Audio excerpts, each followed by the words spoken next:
શ્રી કળવીબાઈ વિરાણી કન્યા વિદ્યાલય રાજકોટની યુટ્યુબ ચેનલમાં તમારું સ્વાગત છે. વ્યવસાયલક્ષી ગૃહ વિજ્ઞાન પ્રવાહ હાઉસકીપિંગ ધોરણ 12 વિષય સોશિયલ સ્કિલ્સ એન્ડ રિપોર્ટેબલ મેટર્સ પ્રકરણ 2 માહિતી સંચારના પ્રકારો તાસ 3. વિદ્યાર્થી મિત્રો, ચાલુ પ્રકરણમાં આપણે માહિતી સંચારના પ્રકારો વિશે વાત કરીએ છીએ.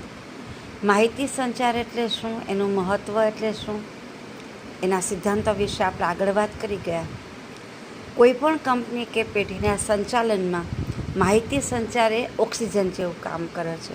સતત કોઈને કોઈ પ્રકારનો માહિતી સંચાર ચાલુ જ હોય છે, પણ એ કયા પ્રકારનો ક્યારે વાપરવો એ સંચાલકની વિવેક બુદ્ધિ ઉપર આધાર રાખે છે.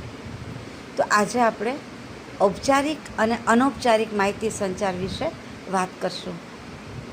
કોઈપણ તંત્રમાં સંદેશ સંચાર વૈદિક પદ્ધતિ ઉપરાંત અવૈધિક માર્ગોએ પણ થતો જ રહે છે. વૈદિક એટલે ઔપચારિક. ઔપચારિક માહિતી સંચાર એટલે જે ચોક્કસ સમયે ચોક્કસ વ્યક્તિને ચોક્કસ વ્યક્તિ દ્વારા ચોક્કસ હેતુ માટે કરવામાં આવતો હોય, અને એ ઉપરી અને સહાયકની સંબંધ કડીઓની જે સત્તા શૃંખલા હોય છે તે મારફત સંદેશને વૈદિક રીતે સંચાર થવા અંગે નિયમો કે પદ્ધતિ હોય છે. આ વાક્યને સમજી લઈએ કે કોઈ એક કંપનીમાં અનેક સ્તરે અનેક લોકો કામ કરતા હોય છે. તો સૌથી નીચેના સ્તરની કોઈ વ્યક્તિને જો પોતાના ઉપરીને કંઈ સંદેશ મોકલાવવો હોય તો વચ્ચેના દરેક સ્તરની વ્યક્તિમાંથી એને પસાર કરવો પડે. એટલે કે એના પોતાના સુપરવાઇઝરને કહેવું પડે, સુપરવાઇઝર છે એ હેડને વાત કરે, એ રીતે એનો સંદેશ જાય છે. એ જ રીતે જો કંપનીના માલિકને કે ટ્રસ્ટીને કોઈ વાત પહોંચાડવી હોય તો એ મોટાભાગે એ સુપરવાઇઝર સાથે વાત કરશે, અને સુપરવાઇઝર છે કર્મચારી સાથે વાત કરતા હોય છે.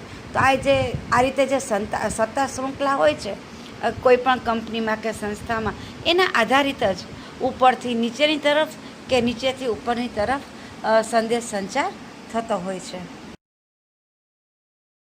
આ પહેલાંના તાસમાં આપણે ઉચ્ચ સ્તરીય અને નિમ્ન સ્તરીય માહિતી સંચાર વિશે વાત કરેલી. તો અનેક તબક્કામાં એવું બને કે કર્મચારીને પોતાના ઉપરીને કંઈ સંદેશ આપવો હોય, તો એ જ્યારે એને આપવો હોય ત્યારે એનાથી ઉપરની જે સત્તા શૃંખલા હોય એ ત્યાં મેસેજ મોકલાવે છે. એ સત્તા શૃંખલા એના ઉપરના જે અધિકારી હોય એને પોતાનો સંદેશ પહોંચાડે છે. આમ છે એ હાઈ લેવલ ઉપર સંદેશો પહોંચે છે. અને સેમ વે નિમ્ન સ્તરીય માહિતી સંચાર જ્યારે કરવાનું હોય ત્યારે હેડ છે એ એક સત્તા શૃંખલાને પસાર કરતાં પોતાનો સંદેશો છે એ નિમ્ન કક્ષાએ પહોંચાડશે. આ એક વ્યવસ્થા એટલા માટે છે કે દરેક વ્યક્તિ પોતાની અધિકાર અને ફરજથી સજાગ રહે. સંદેશો જે રીતે મોકલવાના હોય, જેના દ્વારા મોકલવાના હોય એ રીતે મોકલાતા એ સંદેશો યોગ્ય રીતે ઉપર પહોંચે છે. હર વખત એવું પણ નથી બનતું કે સૌથી ઉપર સુધી સંદેશો પહોંચાડવો જરૂરી હોય. પહેલી કે બીજી સત્તા શૃંખલા સુધી સંદેશો પહોંચે ત્યાં જ એ સંદેશાને લગતી કંઈ સમસ્યા હોય તો એ પતાવટ પણ થઈ જતી હોય છે. એ જ રીતે ઉપરીને જ્યારે કાંઈ પણ ફેરફાર કરાવવો હોય તો એ નિરીક્ષણની બાબતમાં પણ ફેરફાર હોઈ શકે, તો એ સુપરવાઇઝર સુધી જ સંદેશો પહોંચવાનો હોય. બધા સંદેશા છે એ ટોચથી નીચે સુધી નથી પહોંચતા હોતા, જરૂરી નથી હોતા, અને નીચેથી બધા સંદેશાઓ ટોચ સુધી પહોંચવા જરૂરી નથી હોતા. જેવા સંદેશાનો પ્રકાર અને એની જરૂરિયાત મુજબ આ સત્તા શૃંખલા છે એ સંદેશાની લેવડ દેવડનું કામ કરતી હોય છે. એક કંપનીમાં કામ કરતા દરેક કર્મચારી છે એ માત્ર ઔપચારિક સંબંધોથી જ જોડાયેલા નથી હોતા. ક્યારેક એવું બની શકે કે જો સહાયક અને એના ઉપરી વચ્ચે કૌટુંબિક, જ્ઞાતીય, જાતીય, ધાર્મિક, રાજકીય, મૈત્રીય કે અન્ય કોઈ કારણે નિકટનો સંબંધ હોય અને એ બંને જણા તેમની બંને વચ્ચેના વૈદિક એટલે કે ઔપચારિક અધિકારોને કોરે મૂકીને એટલે કે બાજુમાં મૂકીને તે સિવાયની કોઈ રીતે સંદેશ વ્યવહાર કરે કે જે પ્રકારનો સંબંધ હોય આગળ જણાવ્યા મુજબ, તો એને અવૈધિક માહિતી સંચાર કહેવાય. આગળ આપણે વૈદિકની વાત કરી ગયા કે જે સંદેશ સંચાર યોગ્ય સમયે યોગ્ય વ્યક્તિ દ્વારા યોગ્ય હેતુ માટે કરવામાં આવતો હોય એને વૈદિક અથવા તો ઔપચારિક કહેવાય. હવે અવૈદિક કોને કહેવાશે કે ભાઈ જ્યારે કોઈ પણ બે કર્મચારી, પછી ઉપરીને કર્મચારી પણ હોઈ શકે, બે ઉપરી પણ હોઈ શકે, ઉપરી અને સુપરવાઇઝર પણ હોઈ શકે, કોઈ પણ હોય. અને સંબંધો તો સમાજમાં અનેક પ્રકારના દરેક વ્યક્તિના અરસપરસના હોય છે. ક્યારેક બે થોડાક દૂરના કૌટુંબિકજનો અથવા તો એક જ પરિવારના બે સભ્યો કંપનીમાં અલગ અલગ પોસ્ટ ઉપર કામ કરતા હોય છે. તે લોકો કાયમ ઔપચારિક સંબંધો નથી જાળવતા હોતા. ઘણા લોકો એક જ જ્ઞાતિના હોય છે, તો એ રીતે એના અરસપરસ કદાચ વ્યવહાર અલગ રીતનો હોઈ શકે, એક અલગ આત્મીયતા કે અલગ ભાવ હોઈ શકે. એક જ જાતીયની વ્યક્તિ હોય, ધારો કે અમુક કંપનીમાં બહેનો ઓછા કામ કરતા હોય તો બહેનોની એક અલગ ટીમ કે એનું એક ગ્રુપ બની શકે છે. તો એની વચ્ચેનો અલગ અલગ વ્યવહાર, વાતચીત અલગ હોઈ શકે છે.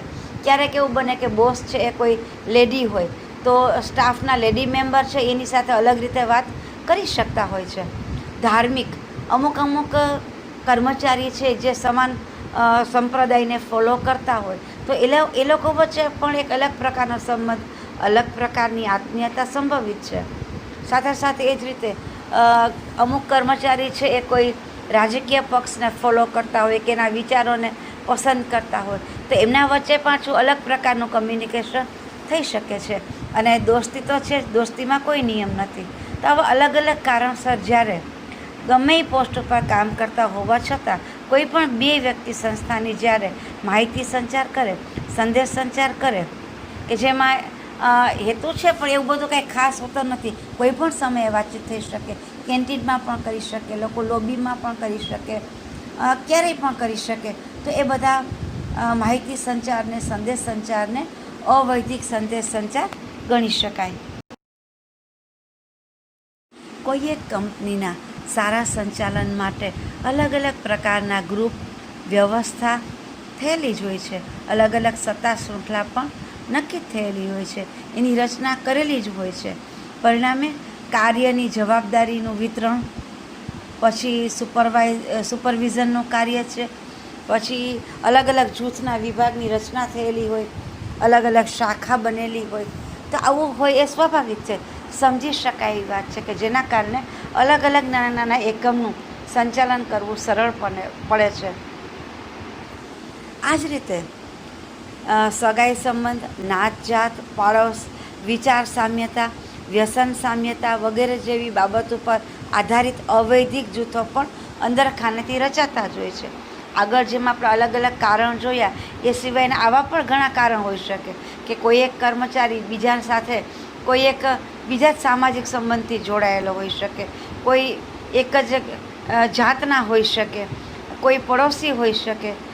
અમુક લોકો છે એ કોઈ એક બાબતે અમુક વિચારો ધરાવતા હોય તો વિચાર સામ્યતા હોય, અમુક લોકો અમુક પ્રકારના વ્યસનમાં એકતા ધરાવતા હોય.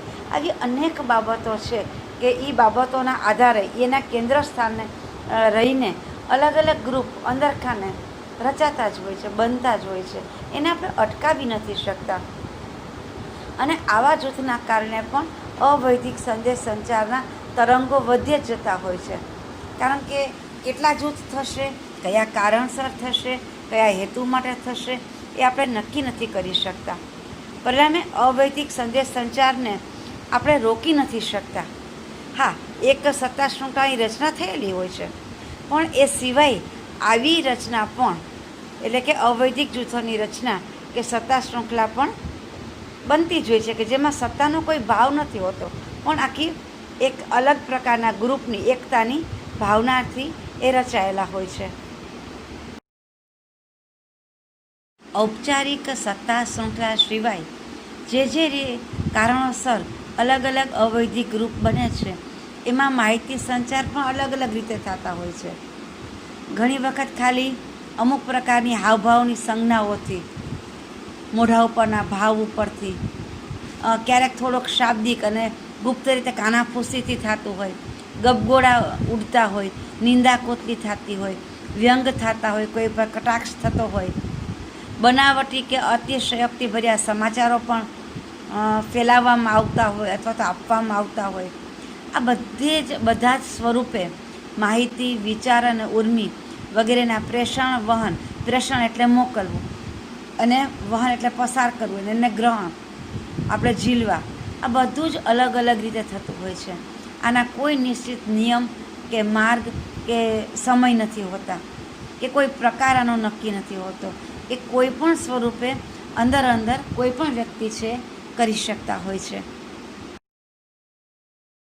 કોઈ પણ સંસ્થાના વ્યવસ્થિત સંચાલન માટે વૈદિક માહિતી સંચાર છે એ જરૂરી છે, પાયાનું કામ કરે છે. અવૈદિકને બિલકુલ નકારવાનો છે એવું નથી, પણ વૈદિક છે એક બધાના મગજમાં નિશ્ચિતતા આપે છે, પોતાના કામની ફરજની સમજૂતી આપે છે, જવાબદારીનું ભાન આપે છે, સત્તા અને સમજ કેળવે છે. વૈદિક સંદેશ સંચાર છે ને એ વધારે નિયમિત હોય, કારણ કે એનો સમય પણ નક્કી હોય છે, અને ચોક્કસ રીતે આપવામાં આવતા હોય છે. એની રીત હોય છે અલગ અલગ સંદેશ સંચાર કરવાની. અમુક રિટર્ન હોય છે, અમુક મૌખિક હોઈ શકે, સીધો અર્થવાદી હોય છે, એટલે કે એનો વ્યવસ્થિત અર્થઘટન કરી શકાય એ રીતનો જ હોય છે, સીધી સાદી ભાષામાં એનું અર્થઘટન થતું હોય એ રીતે.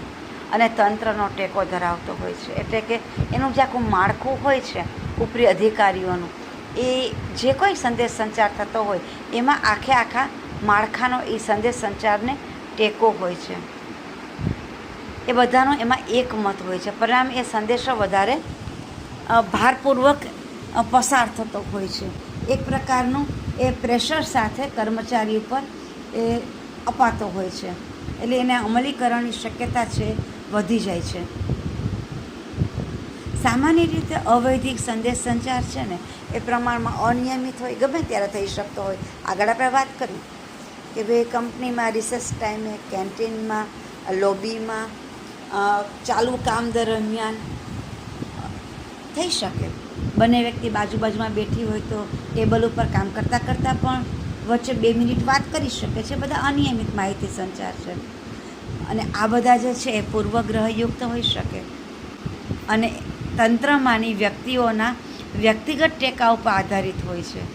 એટલે કે આમાં કદાચ એકાદા ઉપરીનો અધિકારીનો સાથ હોઈ શકે કોઈ સંદેશામાં, પણ એમાં બધા અધિકારીઓનો સાથ નથી હોતો, એનો ટેકો નથી હોતો, અને ક્યારેક કોઈ પણ અધિકારીનો ટેકો ન હોય એવી વાત પણ આમાં થતી હોય છે.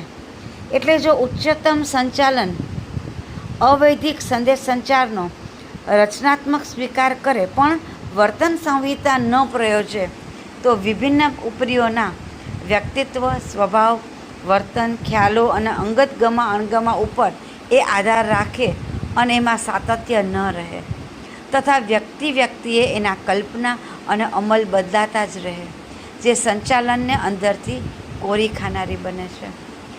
આનો મતલબ એ છે કે કોઈ એક અધિકારી જે મેઇન છે એ પોતાના જ ગમા અણગામાના આધારે જો આખો સંદેશ સંચાર કંપનીમાં કરશે તો અંધાધૂંધી ફેલાઈ જશે, અરાજકતા ફેલાઈ જશે. પણ દરેક સંદેશ સંચારના એક નિયમ હોય, કંપનીના સંચાલનના નિયમ હોય છે, જે દરેક અધિકારીએ પણ ફોલો કરવાના હોય છે. એટલે સાવ મનમાની તો કંપનીના અધિકારીઓને પણ નથી ચાલતી. એ લોકો પણ અમુક નિયમને આધીન જ એના કર્મચારીને સંદેશ સંચાર કરી શકતા હોય છે. આ જરૂરી છે. બિલકુલ અવૈધિક માહિતી સંચાર નથી કરવાનો એ વાત નથી, પણ એ સંદેશ સંચાર કેવો છે, કેટલા પ્રમાણનો છે, જો કંઈ રચનાત્મક બાબતે હોય, પોઝિટિવ હોય તો ચોક્કસ એનો સ્વીકાર કરી શકાય છે. પણ સંપૂર્ણ સંચાલન આવા અવૈધિક માહિતી સંચારના આધારે શક્ય નથી, કારણ કે જો એક વ્યક્તિના આધીન કે અમુક 4 કે 5 મેઇન વ્યક્તિના આધીન આખી સંસ્થાનો સંદેશ સંચાર કરવામાં આવે તો એ બહુ જ વિચિત્ર થઈ શકે, વિકૃત થઈ શકે છે, ક્યારેક કર્મચારીને માટે નુકસાનકારક પણ થઈ શકે છે. અને એ સંચાલન વારંવાર અધિકારી બદલાતા જાય એમ બદલાતા રહે તો સ્થિરતા નથી રહેતી કંપનીમાં સંચાલનને બાબતની કોઈ, અને અનેક પ્રકારની સમસ્યાઓ છે એ આવતી જાય છે.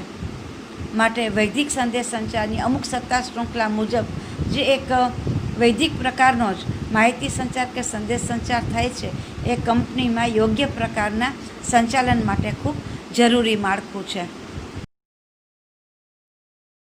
અવૈદિક સંદેશ સંચાર બધો અને બધી વાત નકારાત્મક નથી હોતી. એ વિધેયાત્મક છે કે ખંડનાત્મક છે, તેનો આધાર તે સંચાર પાછળના હેતુ કે તેમના પરિણામ ઉપર રહે છે. આ વાત સમજી લઈએ. આપણે વૈદિક અથવા તો ઔપચારિક માહિતી સંચારના ફાયદા જોયા કે ભાઈ કંપનીના સંચાલનમાં એ ખૂબ અગત્યનો ફાળો ભજવે છે. સાથે સાથે અવૈદિક છે એ નુકસાનકારક છે કે કાયમ ખંડનાત્મક જ હોય છે એવું પણ નથી હોતું. ક્યારેક એ પણ પોઝિટિવ હોય, રચનાત્મક હોય, કાંઈ નવા વિચાર કોઈ વ્યક્તિને આપતી હોય તો એ બધું સ્વીકાર્ય હોઈ શકે છે. એટલે જોવું પડે કે ક્યારે કરવામાં આવે છે અને કયા હેતુસર કરવામાં આવે છે, એના ઉપર એનો આધાર રહે છે. તંત્ર સંચાલનમાં વધુ એક વાક્યતા તથા સંવાદિતા સાધવા, એટલે કે બધાને એક મતે કેળવવા, બધાને મનથી એક કરવા માટે, બધા વચ્ચે એક પ્રકારની સંવાદિતા, એકતા સાધવા માટે, વધુ વ્યાપક અને ઊંડા માનવીય સંબંધો રચવાને માટે, એટલે કે એકબીજા સાથેના સંબંધો છે એ ઔપચારિક ન રહે પણ એ માનવીય રહે, તથા વધુ આધારભૂત અવૈદિક સંકલન અને નિયમન નિશ્ચિત કરવા માટે જો અવૈદિક સંદેશ સંચારને કામે લગાડવામાં આવે તો તે રચનાત્મક બની રહે છે. એટલે કે જ્યારે કોઈ ઉપરી સંદેશ સંચાર કરતા હોય ત્યારે પોતાની સત્તાના જ ભાવને ધ્યાનમાં રાખે એવું ન કરે, પણ માનવીય સંબંધના આધારે ક્યારેક અનૌપચારિક કમ્યુનિકેશન પણ કરે, વચ્ચે સંદેશ સંચાર કરશે તો કર્મચારી અને ઉપરી વચ્ચે પણ એક જુદા જ પ્રકારની આત્મીયતા છે એ ક્રિએટ થઈ શકે છે ને એનો આપણે સંચાલનમાં સારો ઉપયોગ કરી શકીએ. બધા કર્મચારી વચ્ચે પણ ખાલી સત્તા શૃંખલા આધારિત સંબંધ ન રહેતા આવા અવૈદિક સંબંધો હોય એના કારણે પણ ક્યારેક એકતા અને આત્મીયતા વધે છે, સંપ વધે છે, એ પણ જરૂરી છે. પણ જો અમલકારો અને કર્મચારીઓમાં અંદરોઅંદર કુસંપ હોય, દ્વેષ, ઈર્ષા, આશંકા વગેરે જન્માવનાર બને અથવા એકબીજા ઉપર અંદરખાનેથી દેખરેખ રાખવા ઊભી કરેલ છુપાતંત્રની ગરજ સારે તો તે નકારાત્મક સ્વરૂપ લે છે. એટલે કે અવૈદિક માહિતી સંચાર છે એ કોઈના ઉપર ધ્યાન રાખવા પૂરતો નથી કરવાનો, કે કોઈની ઈર્ષા માટે કે કોઈ બે વ્યક્તિ વચ્ચેના સંબંધો ખરાબ કરવા માટે, કોઈના માટે કંઈ ગેરસમજ ઊભી કરવા માટે જો એ વાપરવામાં આવે તો એ નેગેટિવ બાબત છે અને એ કંપનીમાં એ ઘાતક સાબિત થઈ શકે છે, કંપનીના વાતાવરણને બગાડી શકે છે. જે સિન્સિયર કર્મચારી છે, જેને વ્યવસ્થિત કામ કરવું જ છે, એને યોગ્ય વાતાવરણ નથી મળતું, એની પણ કંપની ઉપર અસર થાય છે, એની પ્રગતિ ઉપર. તો આ વાતનું ધ્યાન રાખવાનું છે.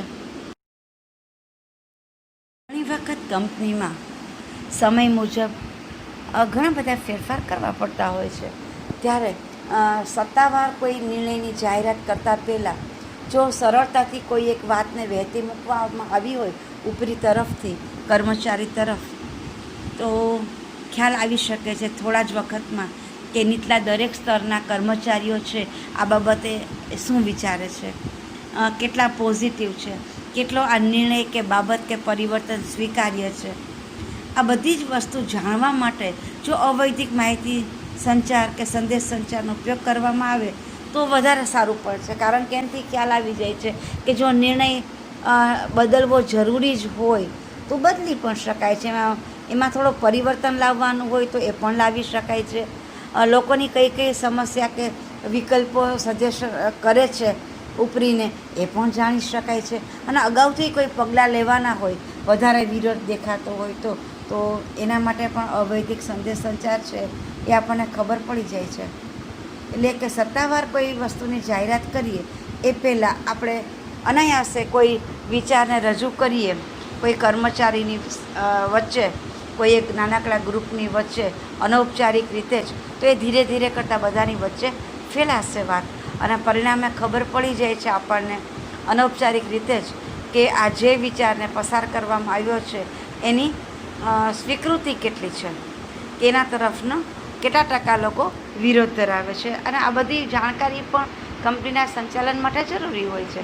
તો આ રીતે અનૌપચારિક સંદેશ સંચારનો ઉપયોગ ક્યારેક આગોતરા કંઈ સાવચેતી રાખવા માટે કે કંઈ નિર્ણય બાબતના પ્રતિક્રિયાઓ જાણવા માટે પણ કરી શકાય છે. કંપનીમાં કામ કરનાર કર્મચારીઓ પણ માણસ છે. આગળ પણ આપણે સમજી ગયા કે માહિતી સંચાર અથવા તો સંદેશ સંચાર જે છે એક માનવીય પ્રક્રિયા છે. તો સત્તા શૃંખલાથી થોડુંક હટીને, એનાથી દૂર રહીને કર્મચારીઓમાં વ્યક્તિગત કે સામૂહિક જુસ્સો વધારવાનો પણ ક્યારેક જરૂરિયાત પડતી હોય છે. ત્યારે એને પ્રેરણા મળે એવી કોઈ યોજનાઓ વિવિધ સ્તરોએ આપણે લાગુ પાડવી હોય, અલગ અલગ વિભાગો કે અલગ અલગ જૂથોમાં કેવા પ્રકારની યોજવી નક્કી કરી અને એને અમલમાં મૂકવી હોય, ત્યારે આ અવૈધિક માહિતી સંચાર છે એ આપણને ખૂબ ફાયદાકારક નીવડે છે. જે યોજનાઓ ચાલુ છે એવી પ્રવર્તમાન યોજનાઓમાં કેવા ફેરફારો જરૂરી છે, આવા બધા પ્રશ્નોની વિચારણા માટે, એના ઉકેલ માટે પણ જો યોગ્ય રીતે ઉપયોગ કરવામાં આવે, યોગ્ય રીતે સંચાલન સાથે અવૈધિક સંદેશ સંચાર છે ને કામમાં લઈ શકાય એવું વાતાવરણ પૂરું પાડવું જોઈએ કે મુક્ત રીતે કર્મચારી પોતાની સમસ્યાને પણ અભિવ્યક્ત કરી શકે, એના માટેના વિકલ્પો પણ એ પોતે અમુક છે એ વિચારી શકે અને પ્રેઝન્ટ કરી શકે. તો આ અવૈધિક માહિતી સંચારની પાછળ એક ફાયદો છે, પણ એમાં ખૂબ સાવચેતી રાખવી જરૂરી છે. તો અલગ અલગ જરૂરિયાત, અલગ અલગ સમયે, અલગ અલગ જગ્યાએ વૈધિક કે અવૈધિક કયો માહિતી સંચાર વાપરવો એ સંચાલક નક્કી કરે છે. કંપનીના સંચાલનમાં દરેક પ્રકારના માહિતી સંચારનો અલગ અલગ ફાળો છે. દરેકની પોતાની ભૂમિકા છે. કોઈ ખરાબ છે કે કોઈ સારો છે એવું નથી, પણ સમય સંજોગ અનુસાર દરેક પ્રકારના સંદેશ સંચાર કે માહિતી સંચાર છે એ ઉપયોગી સાબિત થઈ શકે છે. અવૈધિક છે એ પણ વિધેયાત્મક બની શકે છે. આગળ જેમ આપણે વાત કરીએ, કોઈ સારા હેતુસર જો એનો ઉપયોગ કરવામાં આવે તો. જો કે અવૈધિક સંદેશ સંચારના તંત્રમાં ક્યારે, કેટલો અને કેવા પ્રકારનો ઉપયોગ કરવો એ બાબતો ઉચ્ચ સંચાલકોની ગંભીર વિચારણા અને સતત જાગૃતિ માગી લે છે. જો એનું સંચાલન યોગ્ય રીતે કરવામાં ન આવે, જરા સરખી પણ ચૂક થાય તો એ મનોશાસ્ત્રીય બગાડો પેસી દેવાનું માઠું પરિણામ પેદા કરનાર બની જાય. એટલે કે લોકોને એક પ્રકારની નિંદાકુથલી કરવાની ટેવ પડી જાય, ખોટા ગપગાળા કંપનીમાં ફેલાવતા થઈ જાય, કામને બદલે લોકો વાતોમાં વધારે ધ્યાન દઈ શકે. આવું બધું ન થવું જોઈએ, એને કંપનીનું વાતાવરણ ન બગડવું જોઈએ. વિધેયાત્મક અવૈધિક સંદેશ સંચારની પ્રણાલી પરિસ્થિતિ બદલાતા ક્યારે ખંડનાત્મક બની રહે તે કળવું મુશ્કેલ હોય છે. એટલે કે નાની એવી વાત જે અનૌપચારિક રીતે ચાલુ કરેલી હોય એ ક્યારે મોટું કે ખોટું સ્વરૂપ લઈ લઈએ એ કાંઈ ખબર ન પડે, ને ક્યારેક એના દ્વારા જુદા પરિણામ પણ આવી જાય. તો એ ધ્યાન રાખવું પડે છે. ટૂંકમાં એનો ઉપયોગ અત્યંત સાવચેતી અને સંચાલન કૌશલ્ય માગી લે છે કે લોકો મુક્તિ પણ અનુભવે, સ્વતંત્રતા પણ અનુભવે, પણ એ સ્વતંત્રતા સ્વચ્છંદતામાં ન પરિણમી જાય એ સતત જોવાનું ધ્યાન સંચાલકનું છે. એમ આ જે માહિતી સંચાર છે એ ખાસ અલગ જ પ્રકારની સજાગતા, સાવચેતી અને કૌશલ્ય સંચાલનનું છે એની ડિમાન્ડ કરે છે. તો આ અવૈધિક માહિતી સંચાર છે એ ઘણા અંશે વિધાયક પણ સાબિત થઈ શકે છે.